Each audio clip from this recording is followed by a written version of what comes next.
Teatra, o podcast do Dona Maria II. A cada 15 dias, uma conversa sobre teatro com Mariana Maia de Oliveira. Nesta quinzena do teatro, converso com Lila Tiago, a voz da dupla Fado Bicha, alguém que nos últimos anos reconhecemos, talvez mais da música e desse projeto Fado Bicha, que tem o seu quê de revolucionário, pelo menos de altamente novo entre nós. Mas tem também uma vida cheia de teatro. Com o Fado Bicha, a Lila Tiago está neste momento em que falamos em cena com a Casa Portuguesa e é pela casa que começamos. Olá Lila e obrigada por vir ao teatro. A Casa Portuguesa, esta encenação do Pedro Penin, voltou à vida, não é? Depois da estreia em 2022, tem agora uma temporada no Teatro Maria Matos, em Lisboa, até 7 de julho. Passam 2 anos desde a estreia, a peça e tu com ela, e tu que a fazes e vocês que a fazem, estão no mesmo sítio onde estavam em 2022. O mundo girou e a peça girou com ele também. Olha, acho que essa pergunta ganha no dia de hoje em particular um significado especial. Hoje é 17 de maio. Celebra-se o Dia Internacional da Luta contra a Homofobia, a Bifobia e a Transfobia, porque há 34 anos, neste mesmo dia, em 1990, apenas a OMS retirou do catálogo de doenças mentais a homossexualidade. Foram precisos muitos mais anos até se conseguir começar a entender e aceitar que as identidades trans também não são uma patologia. Mas, no dia de hoje, no Parlamento Português, o Presidente da Assembleia da República afirmou, quando questionado e de uma forma muito direta, que o racismo ou as injúrias racistas ou xenófobas fazem parte ou integram a liberdade de expressão. E é muito curioso fazer-me essa pergunta, se nós estamos no mesmo lugar ou não. Eu acho que nós não estamos de todo no mesmo lugar que estávamos em 2022. Acrescentar um breve contexto ao que acabaste de dizer. Isso veio a propósito, o facto do líder do Chega, André Ventura, ter feito um comentário sobre o povo turco, a propósito da construção do aeroporto, insinuando que era um povo pouco trabalhador, alguma coisa assim. E depois Alexandra Leitão, deputada do PS, perguntou de uma forma muito direta ao Presidente da Assembleia da República se também era aceitável que um deputado, uma pessoa deputada, dissesse que qualquer raça, etnia ou nacionalidade eram menos dignas.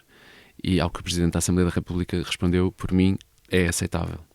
E, portanto, aproveitando isso, que trago também para assinalar o dia em que estamos a ter esta conversa e colocá-lo no tempo, de certa forma, acho que nós não estamos exatamente no mesmo sítio que estávamos em 2022, estamos vários degraus abaixo na sociedade portuguesa, na saúde do nosso funcionamento democrático, tanto nas instituições políticas quanto na sociedade em si. E como a nossa peça fala de uma forma tão direta sobre estes temas, sobre a nossa memória em particular, né? A Casa Portuguesa fala sobre de que forma é que nós integramos uma ideia de mudança sobre a nossa herança colonial, entre muitas outras coisas, claro, mas é assim um dos temas principais da peça, e sobre a memória e sobre a constituição de família, a ideia de casa, de normatividade também, de que forma é que essas coisas mudaram ao longo do tempo, ao longo dos últimos 50 anos em Portugal. Também é interessante trazê-la de volta no ano em que celebramos os 50 anos de 25 de Abril, em que ao mesmo tempo temos esta deriva fascisante do discurso público, em que de repente parece que agora a cada semana há ataques ou a pessoas migrantes ou a eventos que falam sobre as vidas LGBTI. Na tua experiência particular, do ponto de vista onde né? estás... Dá para perceber. Não, queria perguntar-te se... Sim, isso sim, mas queria perguntar-te se como é que sentes a tradução prática desta mudança de clima político. Clima e não só, não é? Um clima com uma tradução muito prática no Parlamento, nomeadamente. Sim. Como é que isso se sente do ponto de vista de uma pessoa queer? Olha, ainda há uns dias estávamos, precisamente no final de uma Casa Portuguesa, ficámos algumas pessoas do elenco ficaram a beber uns copos lá no bar do Maria Matos, e que estavam outros amigos meus, e estávamos a falar com um deles, e o João, da pessoa que faz o Fado Bicha comigo, que também entra na Casa Portuguesa, João Caçador, respondeu uma coisa a uma pergunta de um desses nossos amigos que nunca me tinha dito a mim, que era que nas últimas semanas, quando andava comigo na rua, sentia muito mais insegurança do que tinha sentido até então. Claro que isso também se prende com a minha própria, com a nossa visibilidade e com a minha própria expressão de género, que se calhar tem-se tornado ao longo dos últimos anos muito mais consistente de um ponto de vista que é entendido como disruptivo na rua, porque as pessoas leem-me como um homem e eu ando, se calhar, cada vez mais vezes na rua, de dia ou de noite, maquilhada ou com saias ou o que seja. E ele nunca me tinha dito isso, eu acho que também para me proteger ou de alguma forma. E surpreendeu muito ele ter dito aquilo, porque eu própria também sinto isso. Ainda agora estava a falar com uma colega aqui da Casa Portuguesa também, e ela estava a falar sobre o seu próprio desconforto em andar na rua à noite, enquanto mulher. E eu partilhei que, por exemplo, agora nós acabamos a peça cerca das 11 horas e eu tenho um comboio direto para a minha casa desde a estação de Romarieiro, mas raramente consigo ir de comboio porque tenho medo. Apanho um TVDE ou enfim. E isso prende-se única e exclusivamente com a minha sensação de segurança a viajar em transportes públicos numa determinada hora. E a sensação de desproteção, claro. E eu acho que isso... eu sei que isso, direta e simbolicamente também, está associado com uma sensação de desproteção e de perigo, né, político e simbólico face àquilo que nós vemos acontecer à nossa volta. E eu sei que isso é verdade para mim e é verdade para muitas outras pessoas também. Esse ano em que estrearam a Casa Portuguesa foi também o ano de lançamento de estreia do álbum de Fado Bicha, o Ocupação, onde aliás também pegam para criticar ou para destruir uma ideia de masculinidade, do que é o homem. Houve um encontro quase perfeito entre o teu trabalho artístico e musical e os temas da peça nesse ano. A peça que também tem muito a ver com isso, de questionar a masculinidade e de o que é um homem.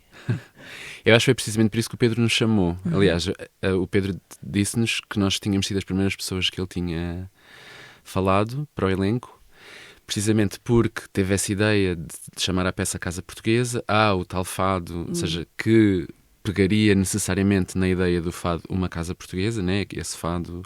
Já lá vamos ao fado. Pronto, essa apologia à pobreza e à modéstia, tão caras à ditadura. E depois pensar sobre uma ideia de destruir essas estruturas e relacionar isso com o trabalho que nós fazemos também em relação ao fado, né? Porque o fado é o nosso instrumento de trabalho e porque nós gostamos imenso de fado, apesar de nunca nos termos sentido completamente refletidas no fado, ou nunca termos sentido que teríamos um lugar a 100% com todas as nossas características, nomeadamente o facto de sermos queer, dentro do fado. E apesar disso querermos trabalhar com ele, e eu acho que isso é o maior elogio que se pode fazer a um estilo musical tão antigo, é que duas bichas no século XXI decidam que, apesar de tudo, é mesmo com o fado que querem trabalhar, porque, apesar de tudo, ele nos diz tanto e faz tanto sentido para nós trabalhar com ele. E, portanto, acho que foi por aí que o Pedro sentiu, ok, faz sentido ter a Lila e o João nesta peça, porque eles também, o trabalho deles, e também é por isso que aparecemos no cartaz como Fado Bicha, e depois os nossos nomes entre parênteses. Penso eu que ele terá pensado, o trabalho delas é precisamente isto que eu também quero trazer para a peça, esta desconstrução dos valores tradicionais e que depois se prende com, enfim, desconstrução da ideia do patriarcado, da tal masculinidade como estavas a falar, de mitos também nacionalistas que o fado ainda perpetua, porque a herança do Estado Novo no fado ainda se sente de uma forma muito pesada, na minha opinião. E, portanto, está tudo relacionado nessa ideia de obsolete de casa portuguesa. Casa Portuguesa, justamente, o fado. Vocês no espetáculo, vocês Fado Bicha, tu e o João Caçador, são quem nos abre a porta da casa. Sim. E depois quem também nos manda embora no final. Partimos a porta da casa. E depois manda-nos embora no final, também de forma bastante apocalíptica ou apoteótica. É verdade. Mas o fado, celebrizado pela Amália, faz-nos pensar que a música tem este poder de nos pôr a trautear alegremente as maiores alarvidades às vezes, simplesmente porque a dimensão musical é mais forte do que a atenção às palavras. E é bastante o que acontece na Casa Portuguesa, que quase toda a gente, com que quase toda a gente consegue colaborar alegremente, até que há ali uma outra coisa que... tu já tinhas... pensado sobre a Casa Portuguesa antes? Já. Aqui há uns anos, num concerto em Buenos Aires, da Mísia, não sei se te lembras disso ou se chegaste a ver na altura, acho que foi antes da pandemia, ela fez um concerto lá em Buenos Aires e grande parte do público era português ou lusodescendente. E as pessoas começaram a pedir para ela cantar uma casa portuguesa. E ela recusou-se, ela disse, eu não canto esse fado, isso é um fado fascista. E as pessoas ficaram imensamente zangadas e começaram a apupá-la. Já não me lembro se o concerto terminou por causa disso, mas sei que foi mesmo tornou-se muito tenso. Não conhecia a história. Sim, e pronto, mas mesmo já antes disso, claro, eu já tinha mesmo, antes de começar o Fado Bicha, eu gostava imenso de fado, mas eu não frequentava casas de fado. Ou melhor, ia de vez em quando, mas não tinha de toda uma comunidade de pessoas à minha volta que frequentassem, ou que sequer que ouvissem fado, na verdade. E apesar de gostar dos espaços, ou apesar de gostar da proposta artística, e acho que continuo a achar lindíssima, poder haver um espaço onde as pessoas cantam e qualquer pessoa que venha pode cantar, eu acho que tem um potencial artístico e social e político até muito forte. Aliás, acho que foi precisamente por causa disso que o António Ferro e o Estado Novo no geral perceberam o potencial disruptivo do fado e montaram aquela estratégia de instrumentalização que foi tão bem sucedida. Mas isto para dizer que eu já tinha uma ideia crítica sobre tudo no geral e sobre o fado em particular, portanto já havia muitas músicas que me davam arrepios e a Casa Portuguesa é uma delas, claro. Achas que é um poder, de certa maneira, pernicioso da música, essa espécie de força para bloquear uns sentidos a favor de outros? Porque eu acho que há mesmo muita gente que não... Pergunta. E há muitos artistas que falam disto, não é? Que a primeira relação é com... Eu acho que quase todos temos esta experiência, não é? A primeira relação é com a música. Por acaso, as minhas letras são muito importantes. Eu ligo muito... Para já eu decoro, assim, é tipo quase uma condição médica. Eu ouço uma vez uma música e decoro a letra, tipo... Pronto, tenho mesmo muito... Eu ligo muito à letra mesmo, é mesmo muito importante, mesmo na música. Então não entras nesta minha estatística. Não sei se entra, também não estou aqui a super virtuosa. Não, claro que sim. Por exemplo, há uma outra música em que acontece uma coisa semelhante, que é O Rapaz da Camisola Verde. O Rapaz da Camisola Verde foi um poema escrito pelo Pedro Homem de Mel, como poema, ou seja, não foi escrito para ser um fado, assim como O Povo que Lavas no Rio também. E ele era um poeta que era casado, acho que foi casado inclusive 2 vezes, com 2 mulheres diferentes. Mas a poesia dele denota, e há estudos sobre isso, uma experiência homoerótica muito, muito particular. Pronto. E O Rapaz da Camisola Verde era um poema que depois foi transformado em música, ou seja, foi musicado pelo Frei Armando da Câmara, processo durante o qual foram apagadas algumas estrofes do poema original, e o Frei Armando da Câmara criou uma marcha, que é aquela que todos conheceram, ao vento, boina maruja ao lado. Pronto. E toda a gente canta isso. Né? E várias pessoas já gravaram isso, sei lá, a Amália gravou, o Zambus gravou, o Sérgio Godinho gravou, vários fadistas cantam isso, e meio que toda a gente conhece um bocado, mas se tu fores ler a letra, e então se lês o poema completo, vais perceber o quão desencantado e triste e denso, ou seja, o lugar poético do poema, quão desencantado e denso e triste é. E no entanto nós cantamos, e várias pessoas gravaram-no mesmo recentemente, como uma marcha alegre. É um bocado isso que estás a dizer também. Sim, é uma espécie de esse poema de lamento por uma vida que não se viveu. Exatamente, não é? Exatamente.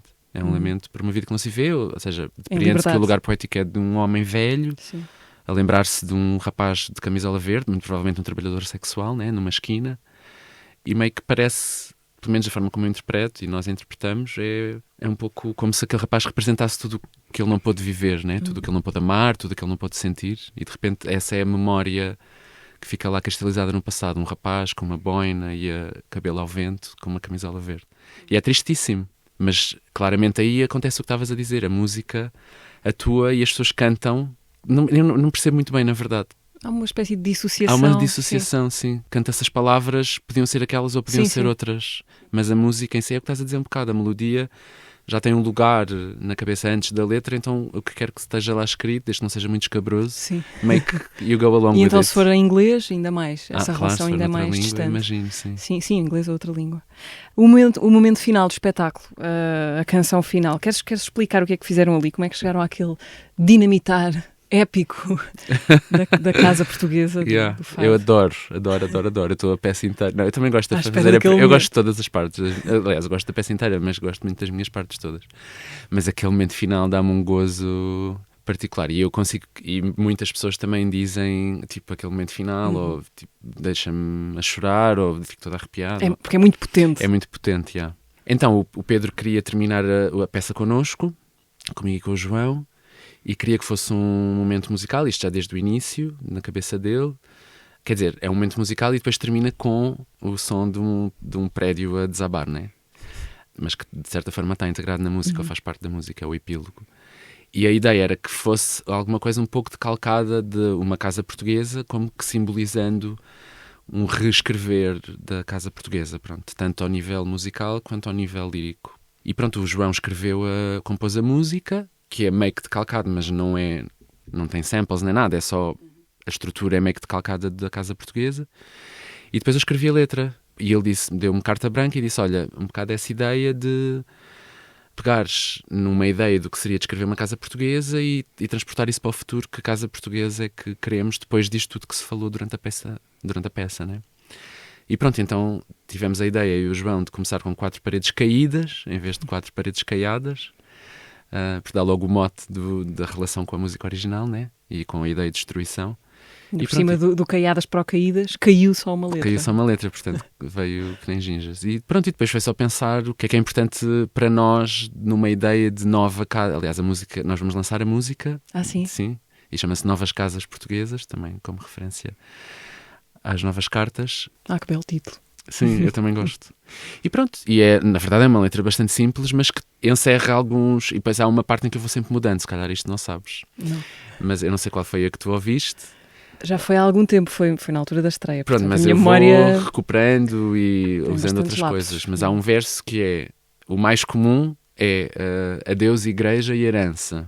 Mas eu vou mudando. Às vezes não é igreja, às vezes é praxe, às vezes é, sei lá, várias coisas que eu vou dizendo adeus. Assim como a Carla diz, a personagem da Carla diz adeus pai no final, né?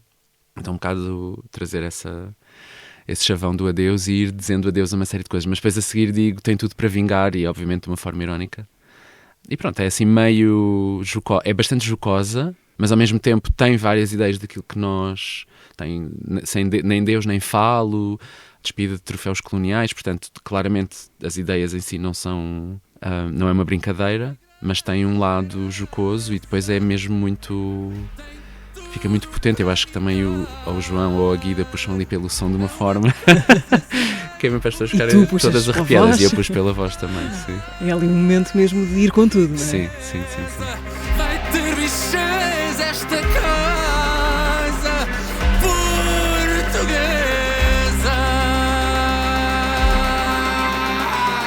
Já conhecias os teus colegas de elenco? Com o Pedro Penin já tinhas trabalhado? Com o Pedro já tinha, né? Sim. Fizemos o Extraordinário em 2019. De resto foi uma descoberta. De resto foi uma descoberta, sim.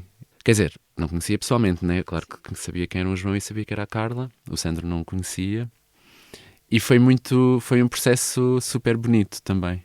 E eu acho que grande parte do gozo em voltar e da vontade de voltar a fazer a Casa Portuguesa também se prende com a equipa. Não só o elenco, todas as pessoas, a equipa técnica, a direção de cena. Que é o mais visível, mas há uma equipa enorme. Sim, a equipa técnica, a direção de cena, do teatro, a encenação e a assistência de encenação, claro, o Pedro e o Bernardo também. Criou-se uma sinergia muito boa, mas falando do elenco em particular que tivemos, né, tipo, quanto tempo? Já nem me lembro, um mês e meio, ou 2 meses talvez a ensaiar. Foi muito interessante porque somos 5 pessoas, quer dizer, eu e o João se calhar entramos mais na mesma categoria, mas somos pessoas bastante diferentes. Uhum. Um mix de gerações também. Um mix de gerações, de experiências. O Sandro é um rapaz negro. E muito novo. E muito novo, tinha 16 anos na altura, agora tem 18.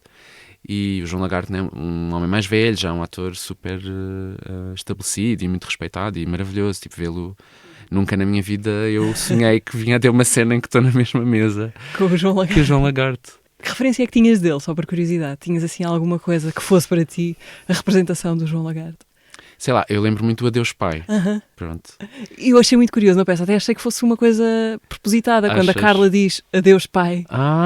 Eu nunca pensei nisso. Eu pensei nisso e perguntei ao Pedro e ele disse não. Que não. Olha, eu nunca tinha pensado nisso, mas fazia sentido. Achei que era uma referência. Portanto, esse filme, tipo, como vi na adolescência, e o João ainda mais, o João tem assim um fascínio por esse filme, mas não tinha assim uma referência muito forte, tirando desse filme. Quer dizer, era um ator que eu admirava, mas também não seguia assim propriamente. Acho que nem sei se já tinha visto alguma peça de teatro com ele, para ser sincero. Uhum. Da Carla tinha mais, porque tinha visto recentemente, ou há uns meses antes, se calhar um ano, a peça que ela tinha feito, a Nina, do Chekhov. E houve uma amiga nossa, que era a nossa maquilhadora também, que fez a maquilhagem dela para essa peça. e que tinha dito ela é maravilhosa, tipo, tinha ficado completamente encantada com ela enquanto atriz, e quando vi essa peça fiquei muito impressionada. Então depois, quando soube que era ela, fiquei super contente de a conhecer e de poder trabalhar com ela. Se perderam a Casa Portuguesa há 2 anos, têm agora esta oportunidade Sim. rara, não é? Que é voltar a ver um espetáculo que não se viu na altura. E uma carreira de 2 meses. 2 meses, Casa Portuguesa, agora, e de novo está em cena no Teatro Maria Matos até 7 de julho. Isso. Lila, Fado Bicha, o grande projeto destes teus últimos anos, começa Sim. em 2017. Uhum. Esta ideia para nomear o projeto, pegar numa palavra que normalmente é usada como ofensa, para magoar, para diminuir o seu alvo, e passar a usá-la ao peito, não é? Como emblema, com orgulho. Uhum. É um gesto quase de autodefesa emancipatória. Esse desativar pacificamente as armas de quem ataca pelos seus próprios meios, os meios de quem ataca. Sim. Foi essa tentativa? Não foi alheia a isso de todo, mas antes disso foi mais... deixa-me ver que palavra é que eu uso. Foi mais autorrevelador. Antes de pensar no papel que isso tem ou adquire no embate com uma estrutura violenta, foi mais... No início, era as noites em si, porque eu comecei sozinho ao projeto. Uhum. E fiz duas noites apenas sozinho. E as noites em si é que se chamavam Noites de Fado Bicha. Depois, quando o João se ligou a mim e fizemos o primeiro concerto, e depois percebemos, ok, já é um projeto a 2 e temos de ter um nome. E depois aí eu ainda sugeri outro nome, que era Lila e o Caçador. Também era bom. Mas ele pode ser o disse, vosso projeto tem lateral. tem de ser Fado Bicha. Pronto, e ficou. Mas para mim, bicha já era uma palavra, bastante tempo antes disso, que eu adorava. E é uma palavra que eu gosto, já falei disso várias vezes, porque de toda a panóplia de palavras e de expressões que configuram a violência social sobre pessoas queer, né, que nós temos em português e que são usadas e foram usadas contra mim para exercer violência sobre mim durante anos, desde que eu era muito nova, a palavra bicha sempre foi, sempre não, estou a exagerar, mas a partir de um determinado momento, de um determinado entendimento, foi a minha preferida. Porque ela, eu acho muito, ao mesmo tempo acho bonito, porque ela encerra uma ideia, se tu pensares, tipo, bicho é o feminino de bicho. Há muitas teorias sobre a etimologia, porque é como se começou a chamar bicha. Normalmente coloca-se no Brasil o início da utilização dessa palavra, ou então acho que cervo em francês é biche, se não estou em erro. Há assim várias teorias. Mas uma delas é esta, é a que eu gosto mais, por isso é que eu uso. Que é bicha como o feminino de bicho, ou seja, tens 2 níveis de subalternização, né? Tens o subhumano, que não é humano, é bicho, e tens o feminino, que também configura um nível de subalternização na sociedade ocidental. Então é meio que uma caracterização de monstruosidade. E eu, a partir de determinado momento, mesmo antes de começar a fazer arte sobre isso, comecei a achar muito sedutora essa ideia de monstruosidade, e que também tem que ver com isso, de te reconheceres num lugar de monstruosidade, mas que é um lugar que tu começas a considerar e a conseguir utilizar como empoderador e como criativo.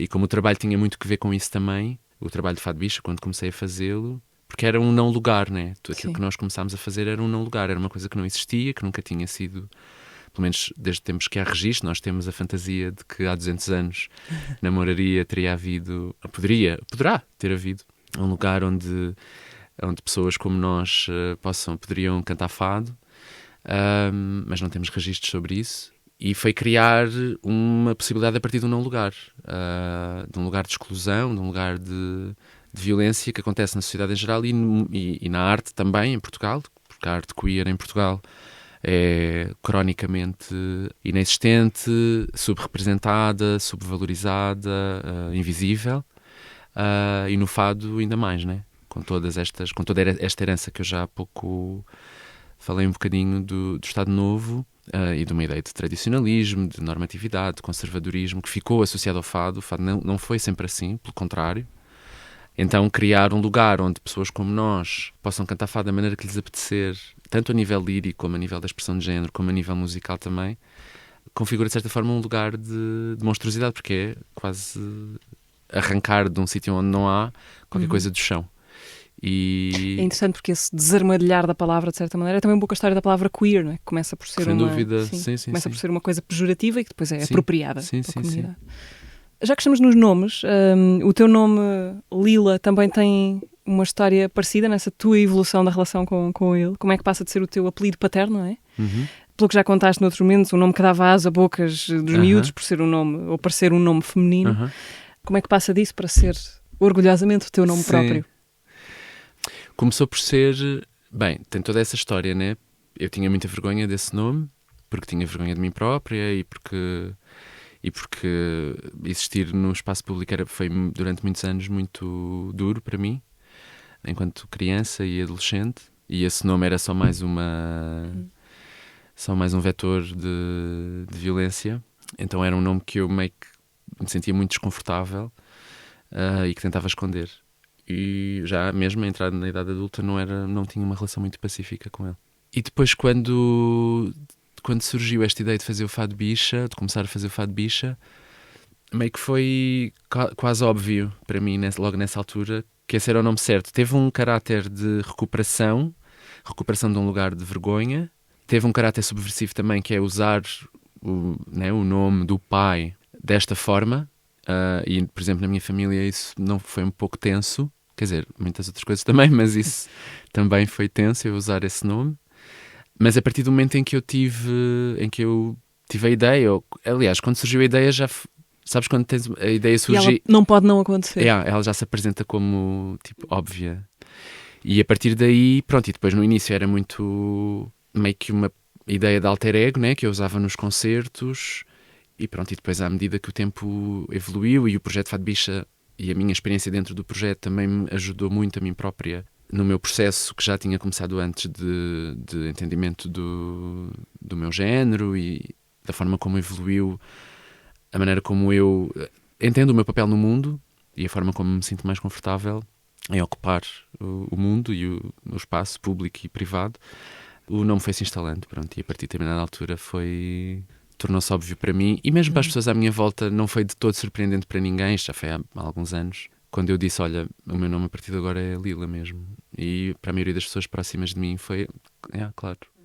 Neste momento distingues contextos em que és Lila fadista ou Lila Tiago? Ou é mais ou menos Distingo um indiferente? bocadinho. Eu nunca pensei muito sobre isso, mas claramente distingo um bocadinho. Tipo, por exemplo, na peça o meu nome está Lila Tiago. Sim, na ficha técnica. Sim, na ficha técnica. Enquanto Fado Bicha ou enquanto no palco, normalmente se calhar uso mais Lila Fadista, mas vou um bocado saltando entre os dois. Na verdade eu estou a pensar em incluir uma terceira hipótese. A terceira versão. Queres partilhar ou ainda não? Ainda não. Voltando ali ao que estavas a falar ali atrás, achas que é mais fácil para um miúdo ou uma miúda hoje de sair do armário de forma menos turbulenta ou sem passar por tantas más experiências? Mais fácil do que era na minha altura. Sim, do que era na tua altura. É mais fácil. Claro que há imensos contextos, temos sempre esses contos. Mas isso não quer dizer que é fácil para toda a gente. Sim. Que não é, de todo. Mas achas que as coisas mudaram muito? Mas acho que no cômputo geral, e falando em percentagens, vale o que vale, acho que sim, acho que é mais fácil. Porque há mais modelos. E quando eu digo mais fácil, quer dizer que há a possibilidade de haver menos violência. Neste período em que estamos agora, né? 17 de maio de 2024, e nos últimos anos, seja na evolução que nós assistimos, na verdade eu acho desde 2010 com a aprovação do casamento igualitário, que foi, eu acho, a primeira vez que houve no espaço público debates sobre identidades não normativas, naquele caso em relação ao desejo, né? E não sei se já fizeste esse exercício, mas se vais ao YouTube procurar debates da televisão pública na RTP1 de 2010, vais deitar as mãos à cabeça, porque é um bom exercício para fazer. É um ótimo exercício. Não foi há 14 anos e é impressionante o caminho que se fez, com um consenso mais ou menos geral, né, no discurso público e nas instituições políticas sobre a validade e a legitimidade de se ser uma pessoa LGBTI em Portugal. Mas sim, eu acho que graças a isso, graças à existência de muitos modelos hoje em dia que são acessíveis às pessoas nas artes, na televisão, enfim, em vários meios em Portugal, foi possível fazer esse caminho. E, claro, muito, muito graças ao trabalho dos movimentos sociais, das associações, que felizmente são muitas, dos coletivos. Neste momento temos marchas do orgulho em 20 e tal cidades do país, o que é uma coisa incrível. E então no Norte tens marchas já em não sei quantas cidades, que é muito curioso também. No Norte de Portugal há imensas mais na Trofa, na São João da Madeira, tipo em cidades pequeninas, e isso sem dúvida teve um impacto muito grande. Sei lá, aqui há uns anos houve uma escola secundária em Vagos, ao pé de Aveiro.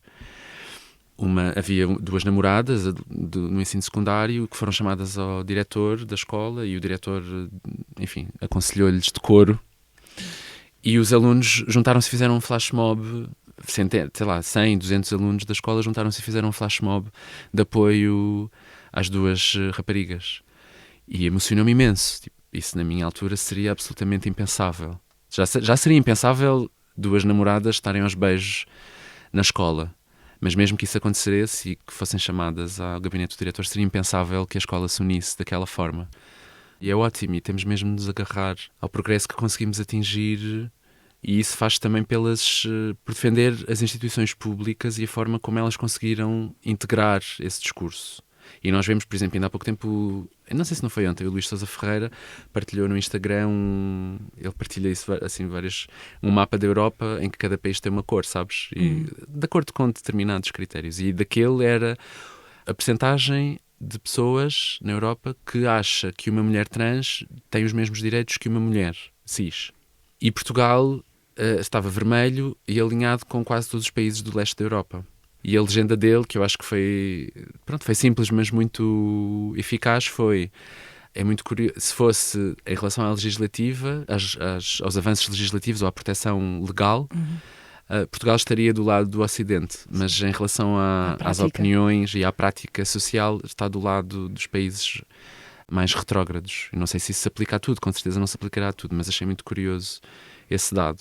E acho que ainda assim, mesmo na opinião pública, e é inegável que mudou muito a forma como se respeitam, como se entende o papel e o lugar pacífico que as pessoas LGBTI devem ter dentro da sociedade.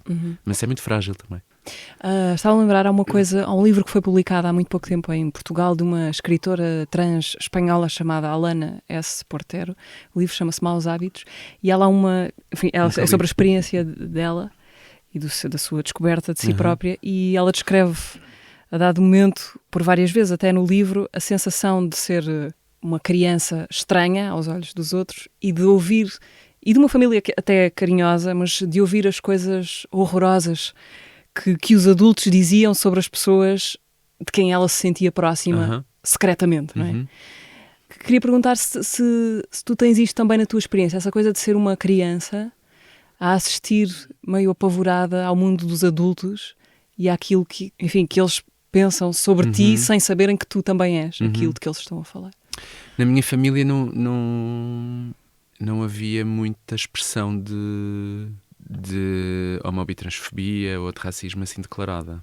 Bem, vou ser um pouco mais específica. Na minha família nuclear não havia muito essa expressão. O meu pai vem de uma tradição muito socialista, muito forte, muito ligada à ideia do 25 de Abril e da liberdade, e continua a ser um homem de esquerda até hoje. Aliás, quando eu votei a primeira vez, eu tinha 18 anos, acho que foi umas legislativas, e ele foi votar comigo, não me perguntou nada, e depois, quando estávamos a chegar a casa, ele estava a abrir a porta do prédio, e ele disse: então votaste em quem?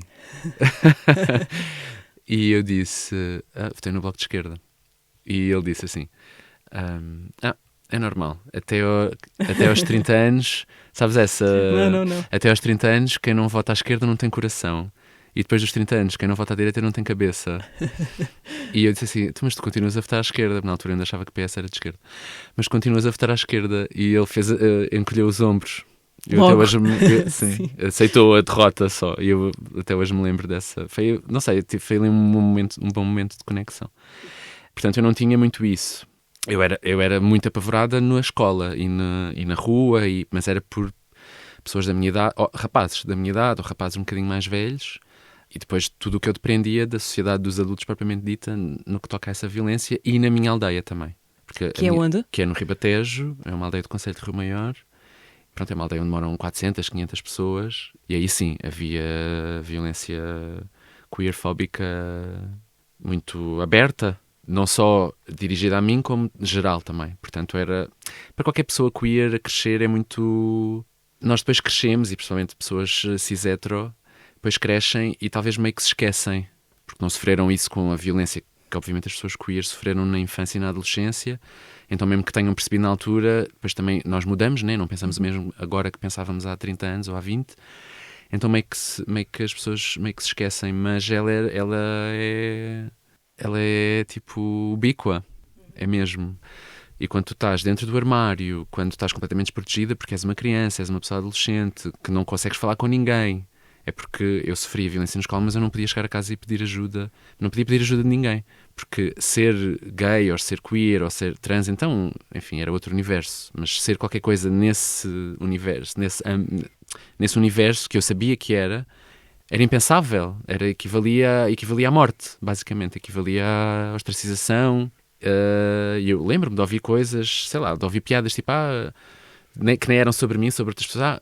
Não me digas que és gay, isso é a pior coisa que se pode ser, é ser gay. Tipo, este tipo de coisas, isto foi há 20 anos. E é uma violência que se torna insidiosa, tipo, ela vai se instalando debaixo da tua pele e tu vais lidando com ela da maneira que consegues, não contas a ninguém, não tens apoio, não tens a quem recorrer. Coisa que eu acho que hoje existe muito mais. Existe, nem que seja muito mais acesso ao conhecimento. Não havia internet quando eu andava na escola preparatória.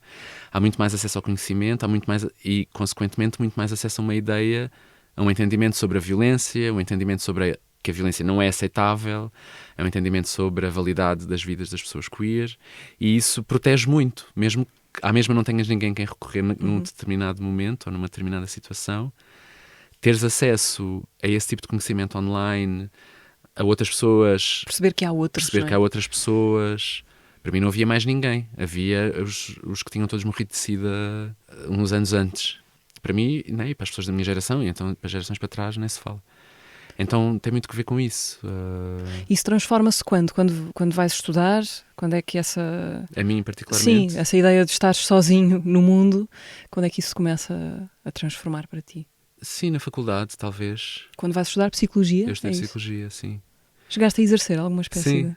Eu comecei, inclusive na Faculdade de Psicologia, a fazer teatro. Eu sempre queria teatro, eu tinha um fascínio. Só que não tinha, nos sítios onde eu vivia, não havia acesso a grupos de teatro, nem sequer amadores. E pronto, eu nunca fiz. E depois, quando entrei na faculdade, havia um grupo de teatro que estava meio que desativado.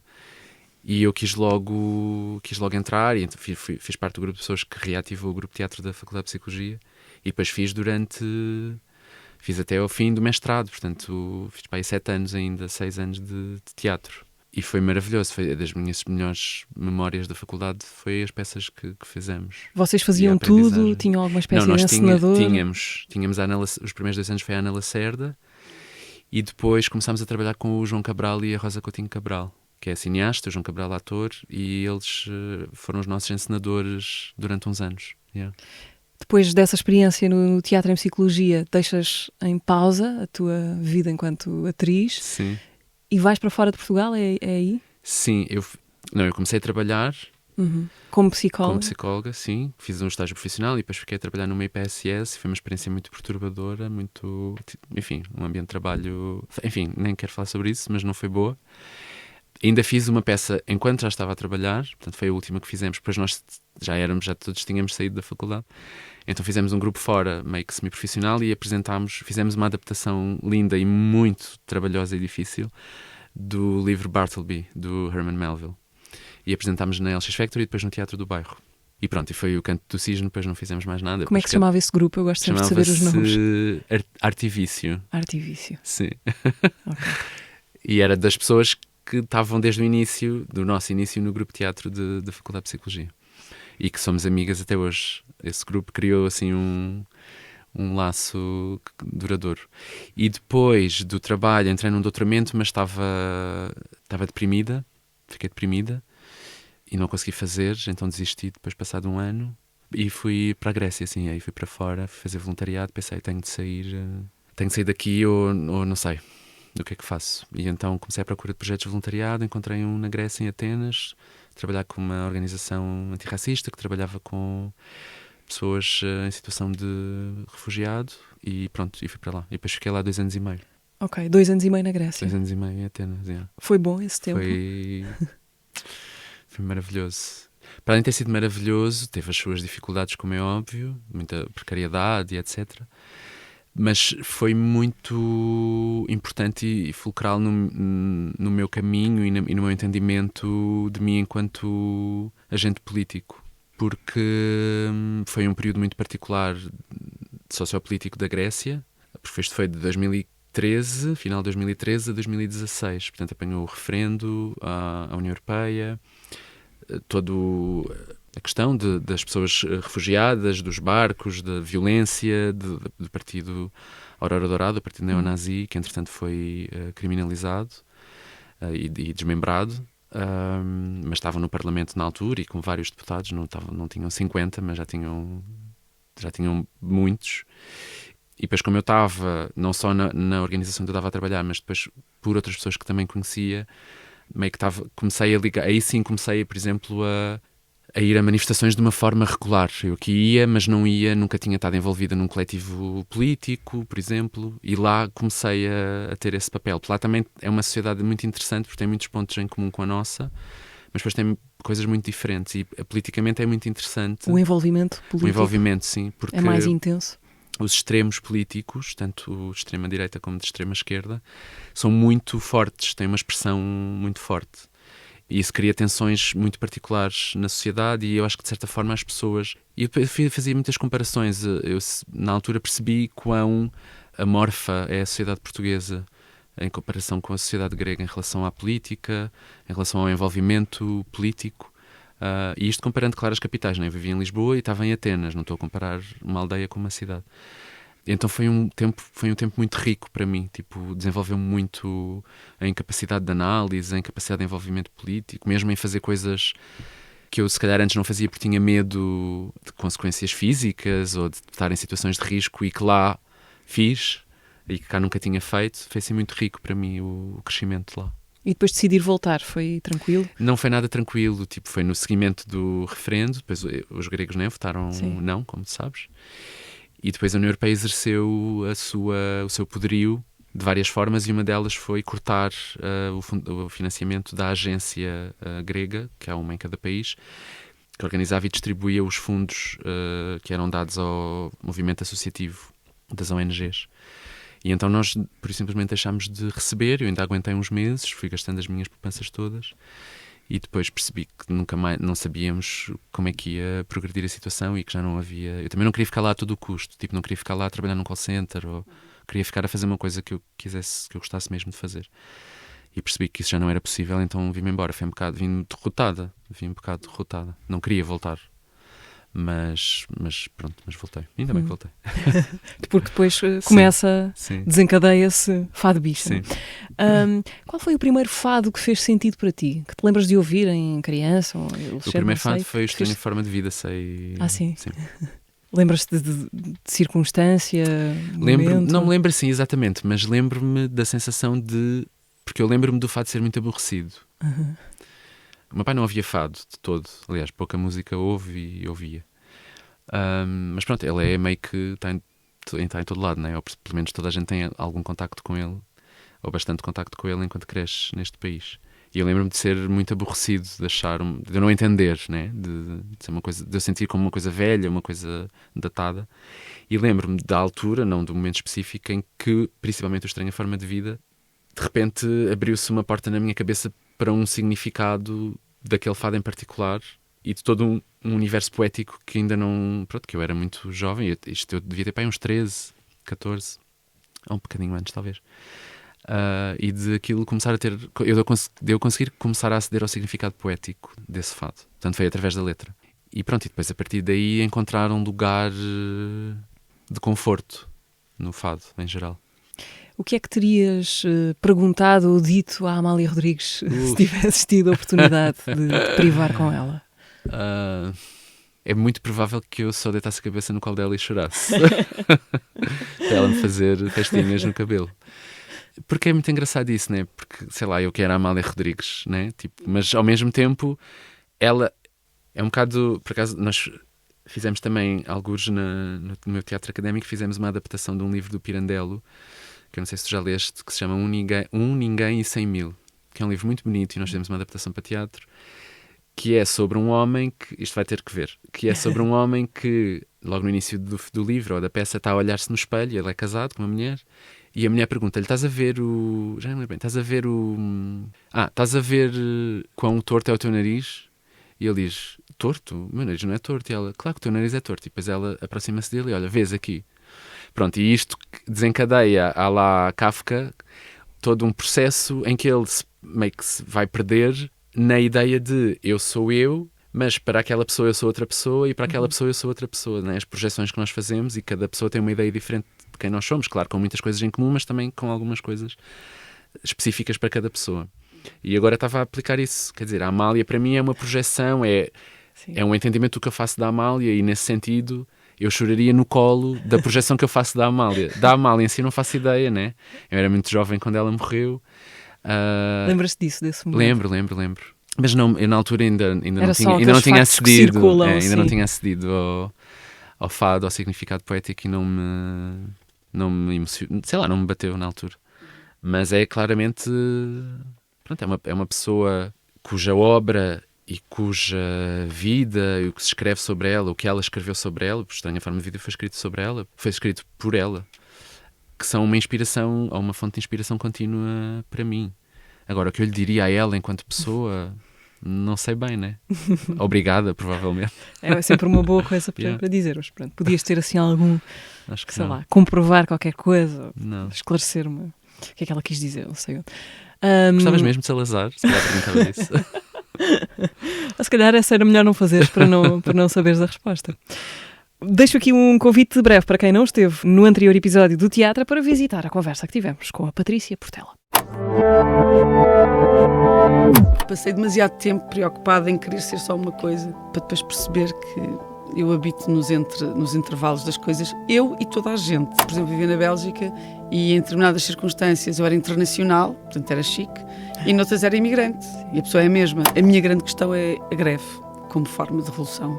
Parar, e temos imensos motivos para parar todos. Nós íamos ficar todos mais próximos, todos mais conhecedores, todos mais livres, todos mais diferentes. E o que nós estamos a fazer com isso é exatamente o contrário. Somos todos mais comparáveis, somos todos mais consumíveis, somos todos mais iguais. Aprendi a fazer, aprendi a desfazer, aprendi a cancelar, aprendi a programar, e quando eu estava lançadíssimo para uma programação absolutamente lindíssima, tiraram-me o tapete. Não podemos ser inocentes, mas também não podemos ser cínicos. Ninguém é escritor, ninguém é artista. Eu acho que nós somos todos escritores fantasmas do mundo. E há algo aqui muito, muito fascinante no poder que nós temos quando nos juntamos todos na praça à mesma hora, com a mesma vontade, não é? E uma carga d'água, mas assim uma tromba d'água inacreditável durante 1 minuto. E houve uma senhora que disse: vocês são abençoados, não são? Se me pagassem para escrever, nunca mais ninguém me via. Era eu, uma cabana, uma casa no campo, ela e Regina a tocar. Patrícia Portela no episódio anterior do Teatro, todos disponíveis no Spotify, YouTube, SoundCloud, Apple Podcasts e Google Podcasts. E agora, Lila, uma sugestão. Acho que é um livro, não é? É um livro, Tens sim. na cabeceira neste momento. Na verdade tenho ali no meu saco, mochila. Mas também está na minha cabeceira. É um livro de um autor que eu não conheci recentemente, que se chama Ocean Vuong, que é um autor queer estadunidense, filho de vietnamitas, portanto é vietnamito-estadunidense, e que tem este livro, que acho que é a primeira ficção dele, que se chama Na Terra Somos Brevemente Magníficos. E é lindíssimo, eu estou a ler ainda, estou a meio, foi um amigo que me emprestou, e é de uma sensibilidade e de a prosa é poética de uma forma muito simples, mas tão honesta e tão vulnerável, é lindíssimo mesmo, e eu já sublinhei imensas partes e comove-me mesmo, está-me a comover muito o livro, e particularmente a forma como ele entende a linguagem. Ele é um escritor cuja língua materna é vietnamita, mas ao mesmo tempo não me lembro se ele nasceu, mas pelo menos desde muito jovem, desde muito criança, cresceu nos Estados Unidos. Então a língua é um terreno que ao mesmo tempo o fascina e ao mesmo tempo é um terreno armadilhado. Na parte que eu estou no livro, ele relaciona-se com o facto, por exemplo, a mãe e a avó com quem vivia não falarem inglês, então dele se ter tornado desde muito novo como o tradutor delas, e ao mesmo tempo a língua e, claro, também a fisionomia, né, de pessoa vietnamita serem um lugar que incita e que convida à violência nos Estados Unidos. E é muito bonita a forma como ele relaciona todas as questões, ao mesmo tempo sendo um apaixonado pela língua e pela literatura. É muito bonito. E ficamos a saber que és dos que sublinham. Sim. Há essas duas equipas, não é? Os que sublinham e os que não sublinham. Lila, tenho para ti uma pergunta de uma tua companheira de casa, da Casa Portuguesa. Já adivinhaste quem é? Oh. A Carla Maciel. Então, como eu sou uma pessoa que liga muito ao amor, aqui vão 2 perguntas para a minha Lila. Lila, uma situação clichê, fetiche, que tens numa relação romântica. Olha, eu, por exemplo, amor e uma cabana, que é muito clichê, eu amo. E a outra pergunta é, o que é que te faz borboletas na barriga quando conheces alguém? Qual é a característica que te toca assim forte e que te bate forte ao ponto de fazer borboletas na barriga? Beijinhos, gosto muito de ti. Carla Maciel a trazer a esta conversa o romantismo que faltava. Total. E é ótimo quando são as outras pessoas a fazer as perguntas que eu não teria coragem para fazer. Ai. Já vais levar logo à noite. Situação clichê romântica. Vou dizer a primeira coisa que me vem à cabeça. Fazer um interrail juntas. Eu fiz quando tinha no final da faculdade, não foi com um namorado, mas foi com uma grande amiga, que ainda hoje é muito minha amiga, que é a Leonor, e fizemos um interrail de 25 dias, e assim mesmo daqueles de dormir nas estações de comboio e não tomar banho durante 5 dias mesmo, exato, como ele for. E foi maravilhoso. E agora assim de repente foi a primeira coisa que me surgiu, assim uma situação romântica, e fazer um interrail. Podia ser dos mesmos, assim mesmo hardcore, gosto. E teve momentos muito românticos, apesar de nós só sermos amigas. Apesar de sermos amigas, não termos uma relação romântica, teve momentos lindíssimos, de pôr do sol e aquelas coisas clichês. Portanto, eu acho que sim, um interrail já foi há muitos anos, portanto eu gostava de fazer outro. E o que é que me dá borboletas na barriga quando eu conheço uma pessoa? Depende do género de borboletas de que estamos a falar, né? Porque pode ser coisas mais... aspectos mais físicos da pessoa, ou aspectos mais intelectuais, ou aspectos mais da relação, né? Porque, por exemplo, quando ela está a fazer a pergunta, vem-me logo também à cabeça uma imagem, que é quando eu conheço uma pessoa e o olhar da pessoa é um olhar muito atento e doce, mas ao mesmo tempo provocador ou intrigado. É assim uma combinação de fatores, e isso meio que me deixa ali num lugar, estou aqui estou aqui à beira do abismo, mas é em bom, né? Tipo, sim, essas borboletas na barriga. Mas sim, no geral, eu acho que sensibilidade poética sem ser arrogante ou pretenciosa é uma coisa que também me fascina. Porque isso dá logo cabo de tudo, não é? O pretenciosismo. É, não é? Eu acho, para mim dá. Para mim não funciona.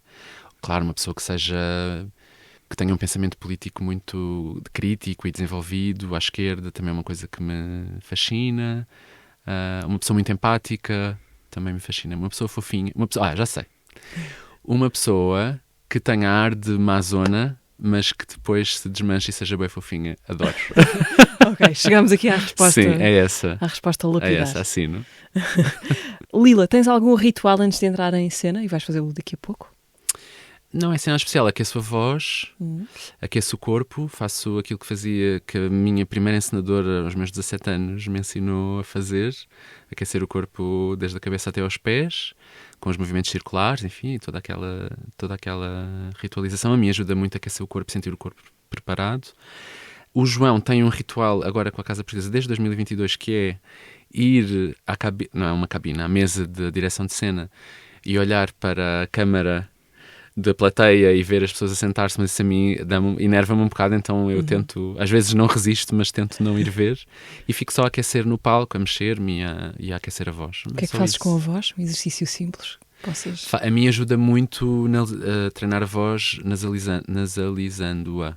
Portanto, faz depois tento várias e depois vou descendo na escala, sempre em nasais, porque ajuda-me a abrir a expandir não só a garganta como o palato, e ajuda-me a preparar a voz para projetá-la. Obrigada, Lila, por teres vindo ao teatro. Lila Tiago está em cena na Casa Portuguesa, com a Casa Portuguesa, dentro da Casa Portuguesa, a destruir a Casa Portuguesa. E a Amália também. E a Amália.